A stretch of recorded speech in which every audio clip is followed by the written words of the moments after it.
terceiro seminário de Educação e Direitos Humanos e hoje contamos com a presença do senhor Ismar de Oliveira. Quais são as maiores dificuldades para promover a educomunicação hoje aqui no Brasil? Estamos frente a um conceito e uma prática muito novas. E o que ocorre é o desconhecimento, em primeiro lugar. Em segundo lugar, ocorre também uma resistência. O desconhecimento é por parte de quem nunca ouviu falar dessa hipótese, porque o sistema tradicional estabelecido no país e no mundo inteiro vai falar de comunicação e de educação, como dois campos distintos. Quando se fala de uma aproximação, é de uma área servindo a outra. Não é? Então se diz comunicação educativa.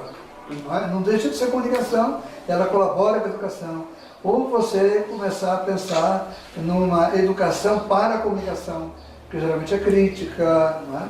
Ou senão, a educação fica admiradíssima com as tecnologias da comunicação e olha para as TICs como potencial para o seu trabalho.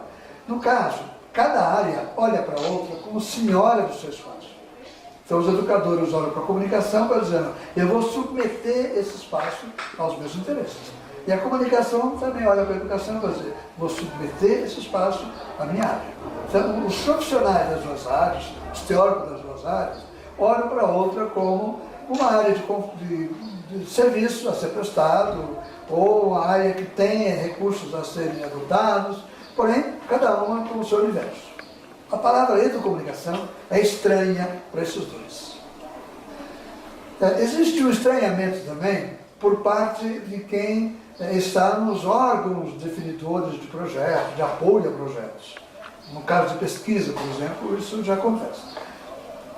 Em algumas áreas, né, existe uma resistência, por exemplo, na área federal, e em São Paulo, a FAPESP, que é um órgão financiador de projetos, conhece absolutamente a educomunicação e tem pareceristas nessa área e, portanto, não há resistência. Então, essa é uma dificuldade, a resistência pela reafirmação dos campos e a resistência por desconhecimento do que seja a educomunicação. Por outro lado, também, o que tem ocorrido é o fato de que governos federais, municipais, redes públicas ou redes privadas de educação, de cultura e tal, estarem diante de uma espécie de espanto. O que está acontecendo? Porque isso está dando certo. Por que está dando certo? Há uma pergunta a respeito disso. Essa curiosidade tem favorecido o debate em torno da questão e o avanço do campo. Então nós estamos nessa dicotomia, né, de resistência e de um olhar curioso a respeito. Né? E nesse intermédio, existem os grupos que estão desenvolvendo projetos, estão discutindo a sua coerência, existem pesquisas. Entre 2000 e 2013, foram defendidas no Brasil ao redor de 107 pesquisas, mestrado e doutorado. Não só na USP, não, no Brasil inteiro. Portanto, é uma área que está aí, forte até na área da pesquisa. E também tem aquela necessidade de aprovação e negativa, e também a negativa da ideia de comunicação, né? Nesse sentido, não é? Sim, esses conceitos, essas desconfianças, em geral, levam a tomadas de posições. Não é? Então, claro que o sistema educacional tradicional se opõe, em princípio, à comunicação. Não é? A comunicação tradicional também se opõe. Agora, por outro lado, a educomunicação traz tantos benefícios que gestores que estão na prática começam a abrir os olhos e começam a favorecer. Né? Então, nesse momento, nós estamos numa luta ideológica, né? Naquilo que a gente chama de conformação de campo.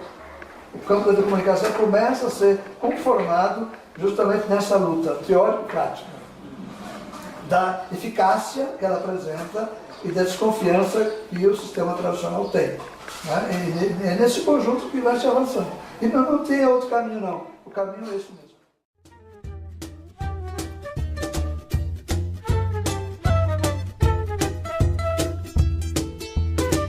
Dentro de mí, vacío y soledad.